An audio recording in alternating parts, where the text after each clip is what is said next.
Prime Minister Narendra Modi on Thursday received a standing ovation when he arrived at the House of Commons, becoming the first Indian Prime Minister to address the British Parliament.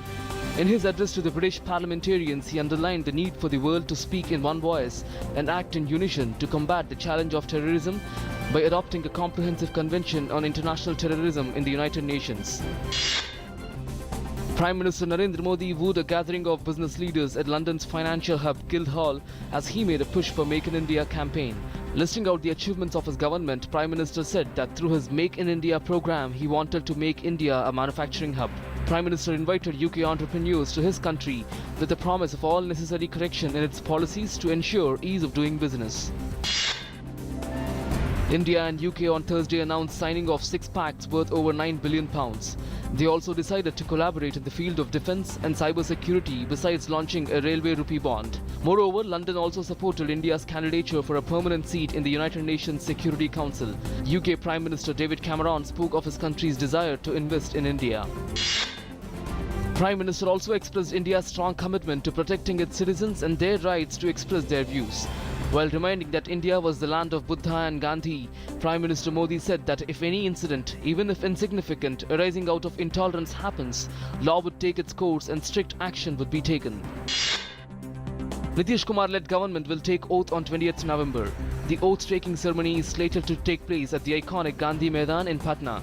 Meanwhile, the first meeting of the new RJD legislature party in Bihar will be held in Patna today, where party chief Lalu Prasad will address the newly elected MLAs. Ulfa leader Anup Chetia was arrested by CBI and remanded in 6 days of transit remand. He will be taken to Guwahati.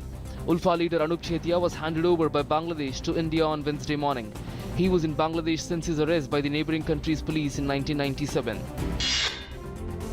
Union Urban Development Minister Venkaiah Naidu highlighted the need for an integrated transport system comprising rail network, road and inland waterways to address the problem of traffic congestion and last-mile connectivity in cities.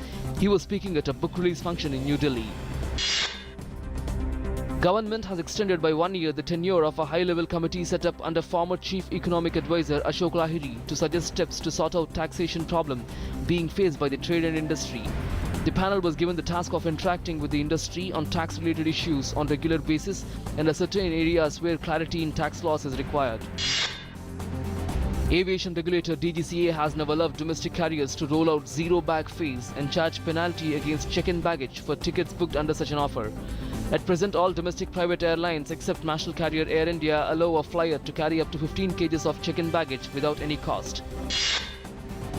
Government has offloaded over 4,660 tons of seized pulses in the market to check prices and boost availability. This is out of 1.33 lakh tons seized pulses from hoarders in raids across the country recently. The toll in rain-related incidents in Tamil Nadu increased to 48 even as Met Office forecasts another spell of heavy showers next week following formation of a new trough of low pressure. The International Monetary Fund has said that it broadly supports a series of economic reforms undertaken by India, which is moving in the right direction. IMF spokesman told reporters at a press conference that the IMF Managing Director Christine Lagarde will attend the G20 summit in Turkey, which would be attended by Prime Minister Narendra Modi and United States President Barack Obama, among others. International credit ratings agency Fitch Ratings has hailed India government's recent FDI reform push as a significant macroeconomic reform, adding this will support investment and real GDP growth over the long term.